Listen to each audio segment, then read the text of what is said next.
Shalom jemaat Tuhan yang terkasih. Saya bersyukur hari ini saudara, dan saya percaya juga hari ini keadaan saudara semua yang ada di rumah, semuanya boleh ada dalam perlindungan tangan kasih Tuhan.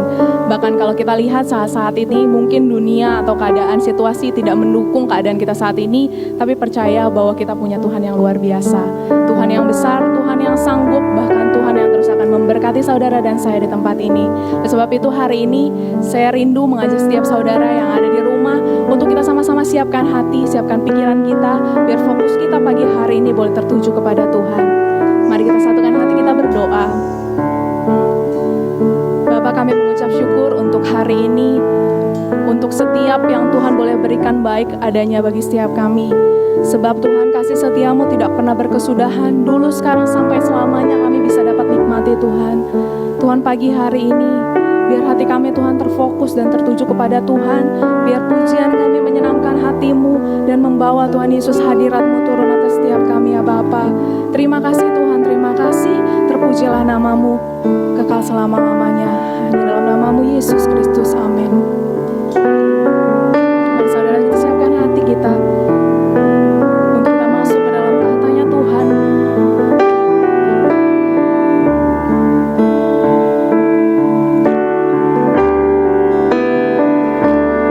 Yesus kau kebenaran yang menyelamatkanku.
kita akan mendengarkan taburan dari firman Tuhan.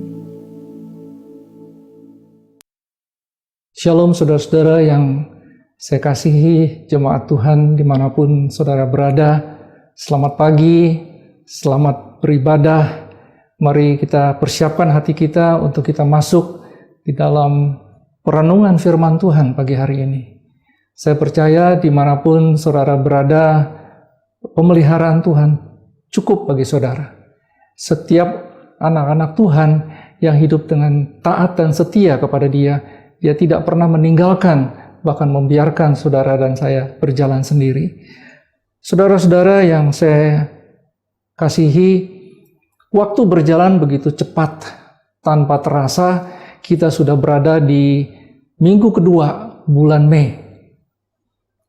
Setiap kita harus tetap waspada, bahwa hari-hari ini kita harus berjaga-jaga dan berdoa.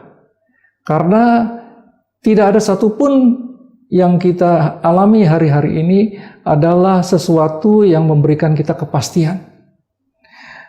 Hari-hari ini harusnya kita bergantung kepada Tuhan, karena hanya Dia yang sanggup menolong kita semua. Pagi ini saya mau memberitakan firman Tuhan yang mengingatkan siapa kita sebenarnya di dalam Yesus Kristus.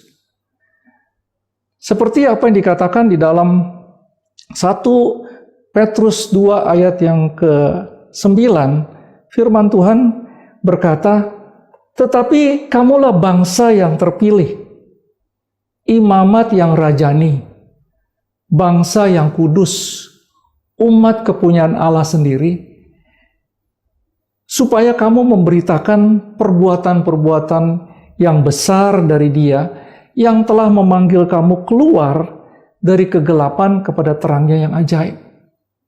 Jadi kita ini adalah anak-anak Allah yang dipanggil, yang dipilih oleh Allah. Bukankah kita adalah orang-orang yang luar biasa, saudara? Kita dipilih dari begitu banyak orang di seluruh dunia, dan kita adalah anak-anaknya.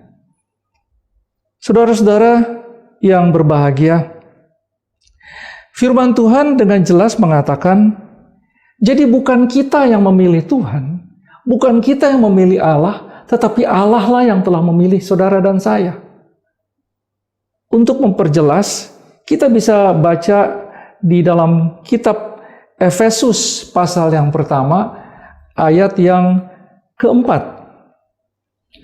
Sebab di dalam Dia Allah telah memilih kita sebelum dunia dijadikan, supaya kita kudus dan tak bercacat di hadapannya. Jadi, saudara, bukan saudara yang memilih Tuhan, tetapi Tuhan yang telah memilih saudara. Kita ini adalah anak-anak yang dipilih oleh Allah. Sebagai umat pilihan Allah, seharusnya kita mengucap syukur senantiasa. Karena kita bukan milik kita sendiri lagi, tetapi kita adalah miliknya Allah.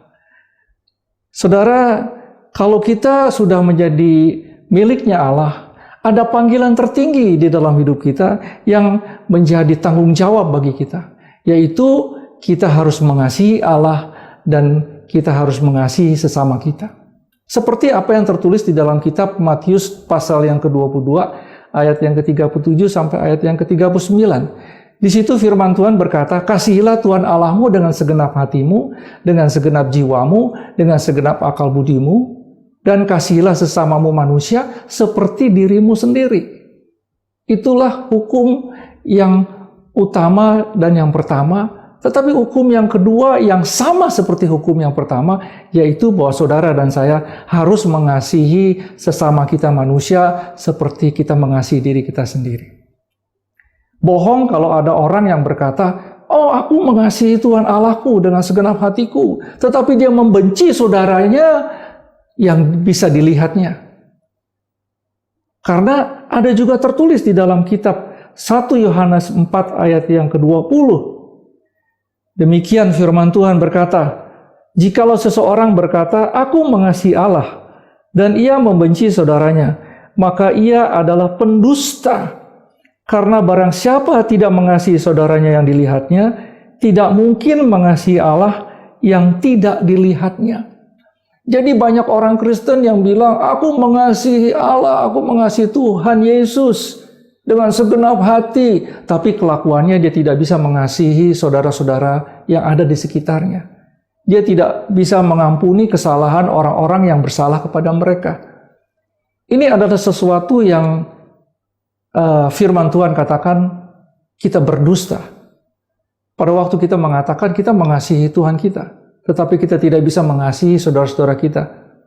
Oleh karena itu, pada waktu saudara mengasihi Tuhan Yesus dengan segenap hati saudara, tentunya saudara juga harus bisa mengasihi sesama manusia seperti diri saudara sendiri.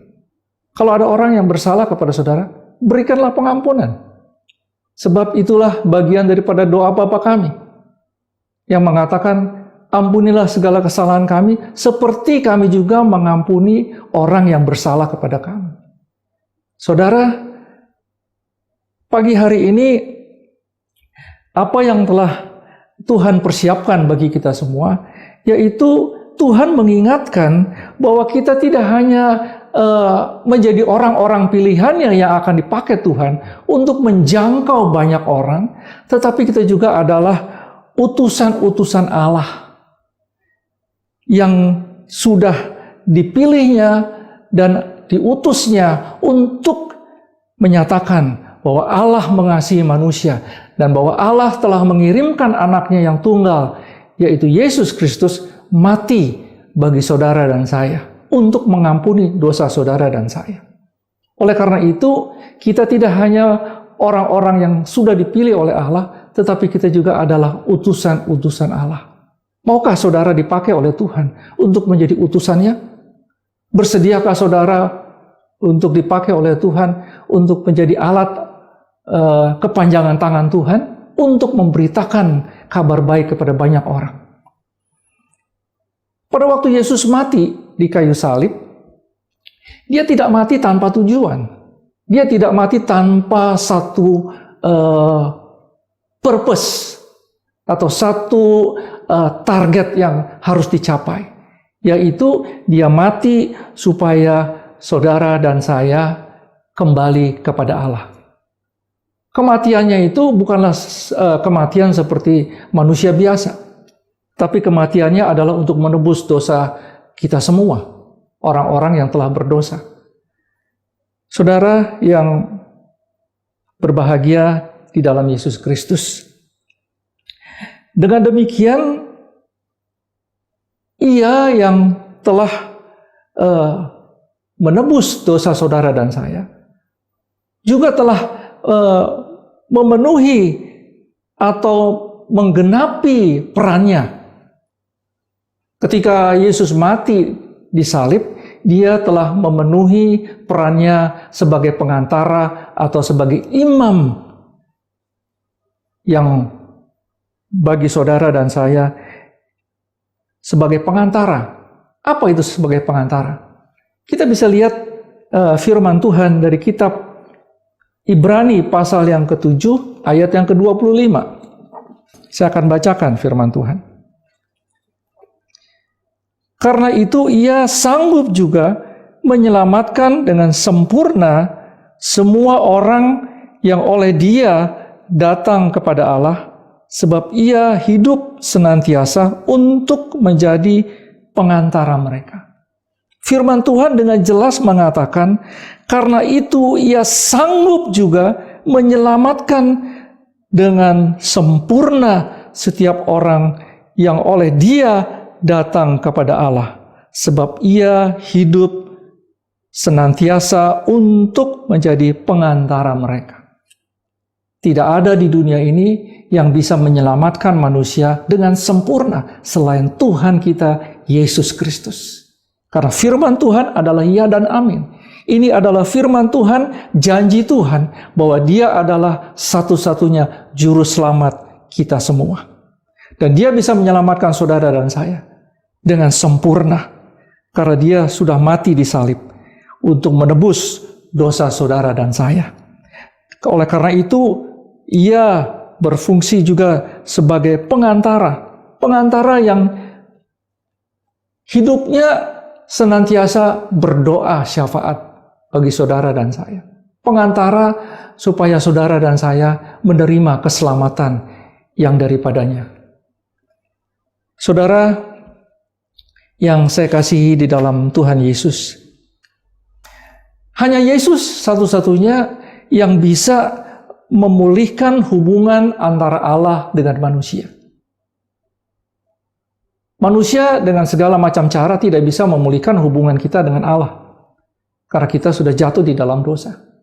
Tetapi hanya Yesus yang sanggup memulihkan dengan darahnya yang tercurah di kayu salib hubungan Allah dengan manusia. Seperti apa yang dikatakan di dalam kitab 2 Korintus 5 ayat yang ke-19. Sebab Allah mendamaikan dunia dengan dirinya oleh Kristus dengan tidak memperhitungkan pelanggaran mereka.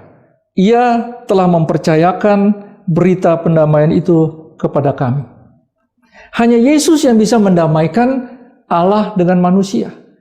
Oleh karena itu, Yesus juga memberikan pelayanan pendamaian ini kepada kita semua.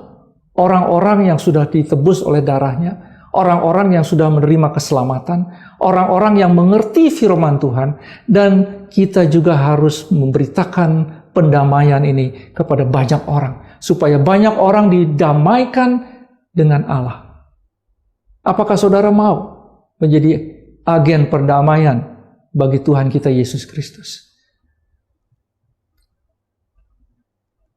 Saudara yang berbahagia, firman Tuhan menyatakan bahwa setiap orang yang percaya, yang hidup menurut kehendaknya, pasti adalah imam-imam bagi Tuhan kita Yesus Kristus. Kok bisa? Seperti di awal saya memberitakan firman Tuhan, di dalam 1 Petrus 2 ayat yang ke-9, firman Tuhan berkata, kamulah bangsa yang terpilih, imamat yang rajani. Jadi saudara dan saya orang-orang yang sudah diselamatkan, yang sudah hidup menurut kebenaran firman Tuhan, adalah imam-imam bagi Dia. Imam-imam bagi Tuhan kita Yesus Kristus. Oleh karena itu, kita harus berfungsi di dalam hidup kita sebagai anak-anak Tuhan, sebagai imam. Seorang imam akan berdiri di antara Allah dan manusia. Lalu apa fungsinya?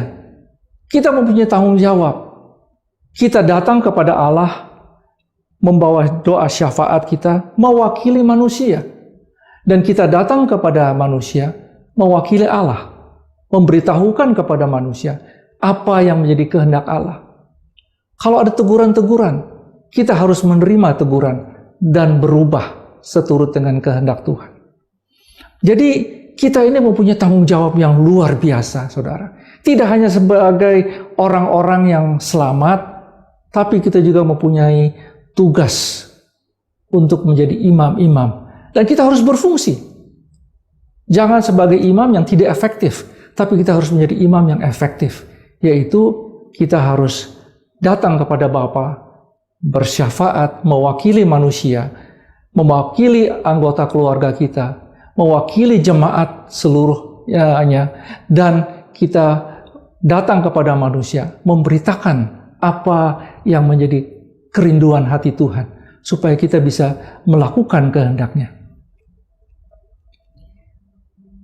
Saudara yang saya kasih di dalam Tuhan, oleh karena itu, kita ini adalah orang-orang yang mempunyai hak istimewa, saudara.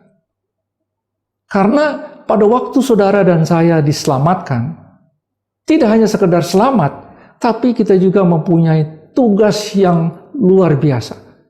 Yaitu kita mempunyai hak untuk tidak hanya memberitakan firman Tuhan, tapi kita juga mempunyai hak yang istimewa yang diberikan oleh Tuhan kita Yesus Kristus untuk bisa datang kepada Bapa kita di sorga. Apa yang bisa meyakinkan setiap orang bahwa kita mempunyai hak yang istimewa. Kita akan melihat firman Tuhan dari kitab Efesus pasal yang kedua ayat yang ke-18. Firman Tuhan berkata, karena oleh Dia kita kedua pihak dalam satu roh beroleh jalan masuk kepada Bapa. Oleh karena darah Kristus, kita boleh mempunyai hak untuk masuk kepada Bapa kita di surga. Tanpa melalui darah Kristus, tidak ada satu orang pun yang bisa datang kepada Bapa. Saudara, ini sudah jelas, saudara. Seperti apa yang dikatakan di dalam kitab Efesus pasal yang kedua ayat yang ke-13. Tetapi sekarang di dalam Kristus Yesus, kamu yang dahulu jauh sudah menjadi dekat oleh darah Kristus. Berarti pengorbanan Tuhan kita Yesus Kristus di kayu salib itu bukan sia-sia. Tapi itu memastikan saudara dan saya untuk kita bisa datang kepada Bapa kita di surga. Karena kita sudah diberikan hak istimewa. Tidak semua manusia bisa datang kepada Bapa kalau tidak melalui Tuhan kita Yesus Kristus.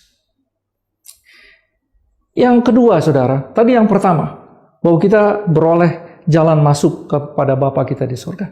Hak yang kedua yang saudara dan saya miliki sebagai imam-imam yang rajani, yaitu kita mempunyai hak untuk menghampiri tahta kasih karunia.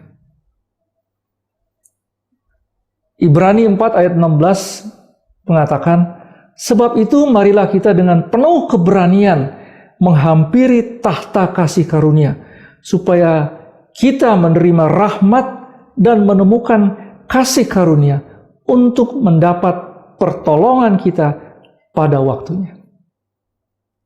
Kita harus menghampiri tahta kasih karunia. Apa saja di dalam kasih karunia, tahta kasih karunia itu? Di dalam tahta kasih karunia, kita bisa mendapatkan kasih Allah. Kita bisa mendapatkan pertolongan, kemurahan, pengampunan, kuasa rohani, pencurahan roh, kudus, karunia-karunia rohani, buah roh, dan semua yang kita perlukan daripada Allah. Jadi semua yang kita butuhkan daripada Allah, yang kita tidak bisa peroleh dari dunia ini, dan kita tidak bisa peroleh dari siapapun, kita datang menghampiri tahta kasih karunia. Karena di dalam tahta kasih karunia, semuanya itu ada. Dan itu tersedia bagi setiap anak-anak Tuhan yang hidupnya taat dan melakukan kehendak Tuhan. Sebagai imamat yang rajani, kita tentunya harus melakukan apa yang menjadi bagian kita. Dan Tuhan akan melakukan apa yang menjadi bagian Tuhan. Kita harus mempersembahkan kepada Tuhan persembahan tubuh kita yang kudus, sebagai persembahan yang berkenan kepada Allah. Jadi, kita harus mempersembahkan apa kepada Tuhan, supaya kita bisa menjadi imamat yang rajani.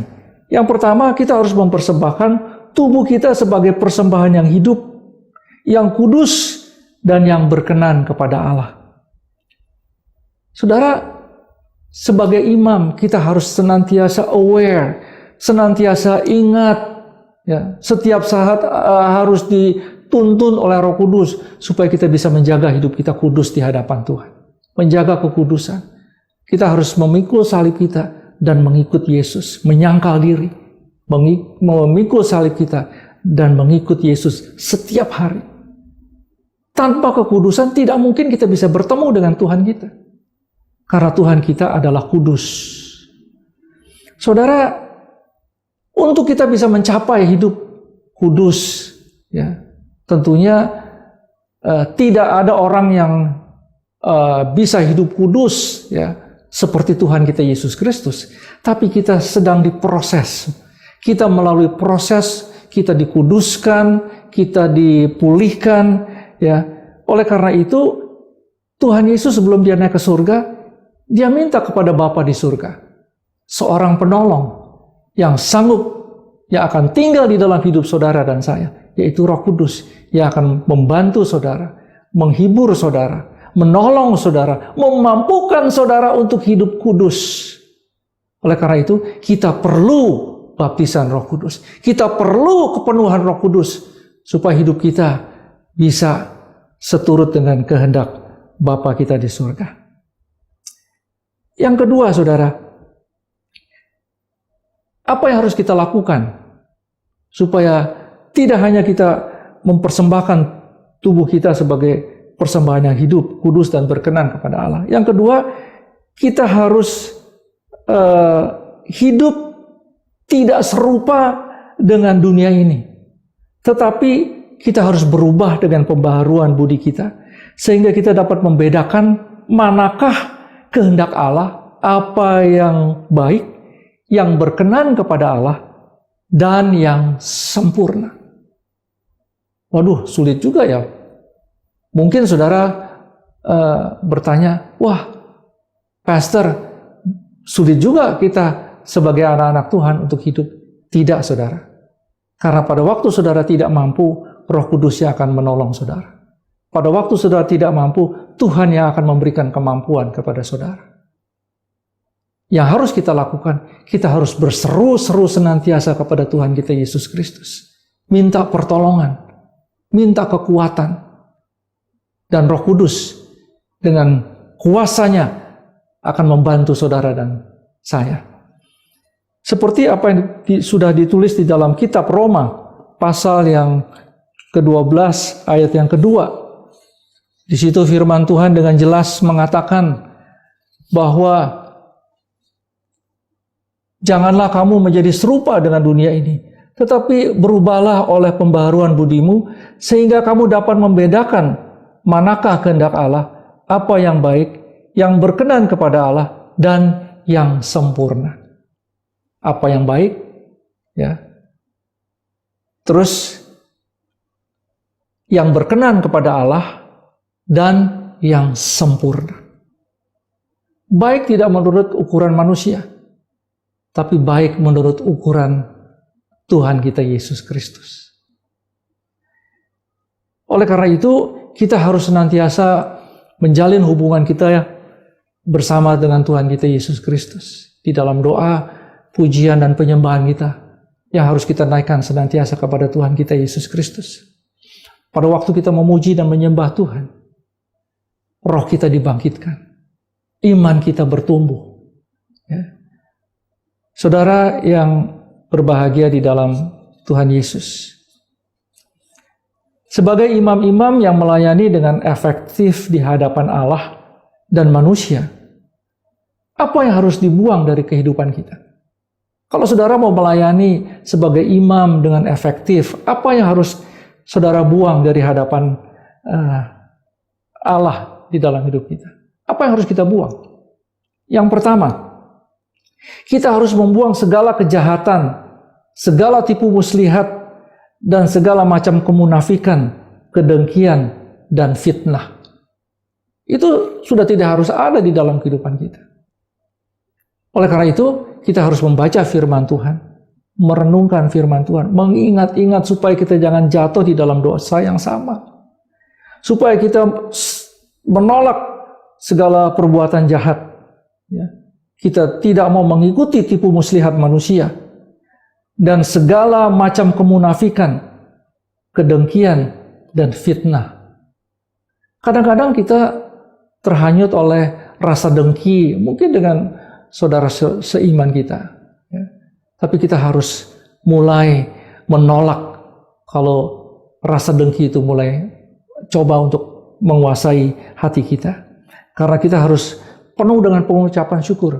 Pada waktu kita penuh dengan pengucapan syukur, maka rasa dengki itu tidak akan bisa menguasai hati kita. Karena kita tahu semua berkat yang kita terima datang daripada Allah Bapa kita di surga. Dan saya percaya tidak ada berkat Tuhan yang salah alamat di dalam kehidupan kita.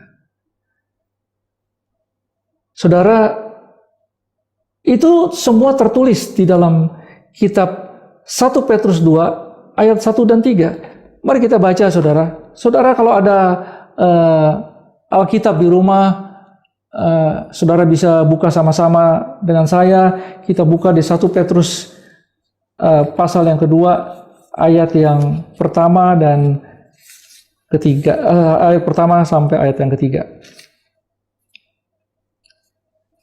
Karena itu, buanglah segala kejahatan, segala tipu muslihat, dan segala macam kemunafikan, kedengkian dan fitnah.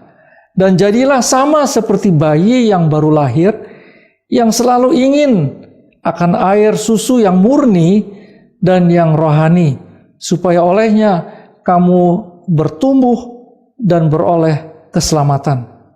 Jika kamu benar-benar telah mengecap kebaikan Tuhan. Kalau saudara mau bertumbuh di dalam Tuhan, saudara harus membuang semua apa yang tidak diinginkan oleh Tuhan. Dan saudara harus melakukan seperti seorang bayi, ya, yang keinginannya susu yang murni, ya, seperti apa yang dikatakan di dalam firman Tuhan. Saudara, pada waktu kita berdiri di hadapan Allah, mewakili manusia, apakah yang harus kita lakukan?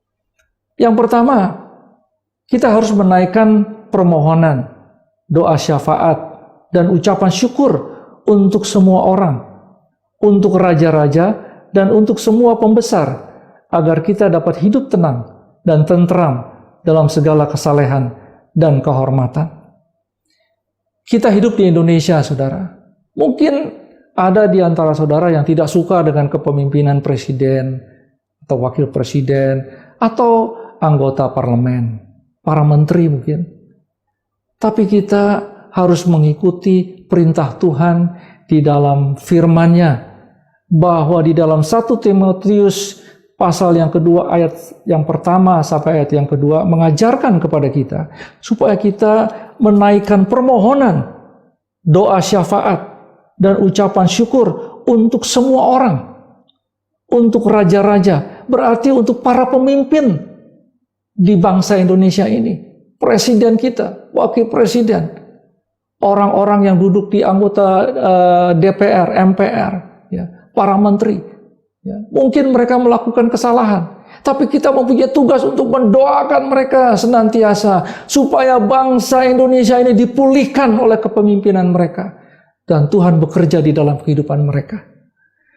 Saudara, kita harus juga mendoakan kelurahan di mana kita tinggal, ya, komunitas kita, RT RW, supaya RT RW kita juga bisa berfungsi seperti seharusnya, ya, supaya kedamaian, ketentraman di komunitas kita boleh terjadi seperti yang dikehendaki oleh Tuhan kita Yesus Kristus.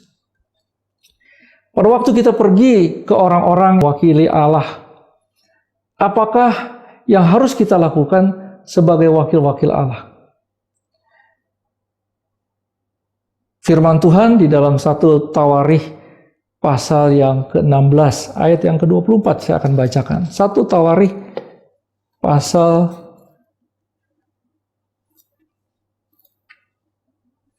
ke-16, ayat yang ke-24.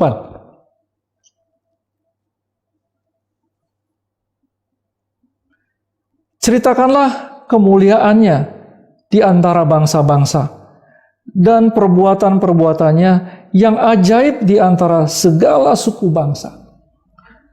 Jadi kita ini semuanya mempunyai tanggung jawab sebagai corongnya Tuhan. Dimanapun saudara berada, kemanapun saudara pergi, supaya bisa memberitakan kemuliaan Tuhan, memberitakan perbuatan-perbuatannya yang besar, yang ajaib di antara banyak orang, supaya banyak orang juga bisa mendengar firman Tuhan dan akhirnya mereka menerima Yesus Kristus sebagai Tuhan dan Juru Selamat di dalam hidup mereka. Seperti apa yang difirmankan di dalam Matius 28 ayat 19 dan 20. Bahwa kita harus menjadikan semua bangsa murid Kristus dan membaptis mereka di dalam nama Tuhan kita Yesus Kristus. Di dalam nama Bapa, Putra, dan Roh Kudus. Di dalam nama Tuhan kita Yesus Kristus. Jadi kita mempunyai tanggung jawab. Walaupun kondisi dan keadaan saat ini sangat menakutkan dengan berita-berita yang tidak bisa dipertanggungjawabkan. Oleh karena itu, lebih banyak kita harus mendengar, membaca firman Tuhan, karena firman Tuhan itu membangkitkan iman kita. Jangan kita terlalu mendengarkan kabar kiri kanan, yang akhirnya membuat iman kita menjadi kecut, dan membuat hati kita menjadi lemah. Saudara, pagi hari ini saya percaya bahwa walaupun kondisi di negara Indonesia ini belum sebaik yang kita harapkan, kita harus tetap berharap pada Tuhan kita Yesus Kristus. Bahwa pemulihan itu sedang terjadi. Ya. Bahwa dalam waktu dekat kita semua bisa bertemu kembali untuk beribadah bersama-sama, memuji dan menyembah Tuhan di dalam pujian dan penyembahan. Saudara, waktunya sudah dekat. Oleh karena itu, kita juga harus mempersiapkan diri kita. Jangan kita terlena dengan hal-hal yang menakutkan kita. Tetapi marilah kita bangkitkan iman kita. Supaya dalam kondisi apapun, saudara, dengan berani menghadapi semua tantangan, gelombang kehidupan kita. Dengan pertolongan Tuhan, kita sanggup melakukan segala perkara. Saudara, sebelum saya tutup, saya mau mengajak saudara untuk kita sama-sama masuk di dalam doa. Karena pada waktu kita berdoa, ada rasa damai di dalam hati kita. Karena hanya dekat Allah saja, firman Tuhan katakan, kita tenang. Karena daripadanya lah keselamatan kita. Mari kita tundukkan kepala, saudara, kita berdoa. Bapa kami yang ada di dalam surga, kami mengucap syukur dan terima kasih untuk pagi hari yang indah ini. Kalau hamba-Mu bisa memberitakan atau mengingatkan kebenaran firman Tuhan. Siapa kita di dalam Yesus Kristus. Bahwa kita ini adalah imam-imam yang rajani. Dan kita harus berfungsi sebagai imam. Terima kasih Tuhan Yesus. Kami percaya bahwa Tuhan yang senantiasa memberkati hidup kami. Mencukupi segala apa yang kami perlukan. Menurut kekayaan dan kemuliaan Allah di dalam Yesus Kristus. Kami berdoa untuk saudara-saudara kami yang sedang mengalami sakit penyakit, dimanapun mereka berada. Biarlah dengan bilur-bilur Yesus Kristus di kayu salib, mereka telah disembuhkan di dalam nama Tuhan Yesus Kristus. Aku berdoa ya Tuhan, sebab Engkau adalah Jehovah Rafa, Allah penyembuh kami.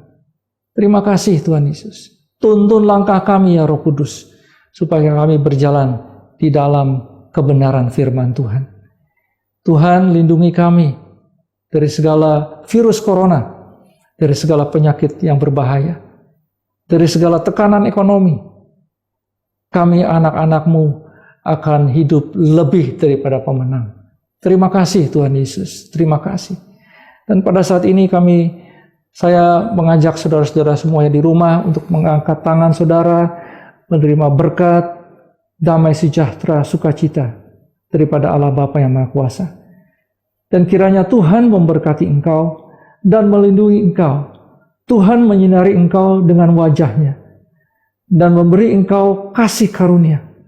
Tuhan menghadapkan wajah-Nya kepadamu dan memberi engkau damai sejahtera mulai hari ini sampai Maranatha, bahkan sampai selama-lamanya. Tuhan Yesus memberkati kita semua. Amin. Saudara-saudara, sampai kita ketemu kembali minggu depan, stay home, stay healthy, stay in the Lord Jesus. Amin.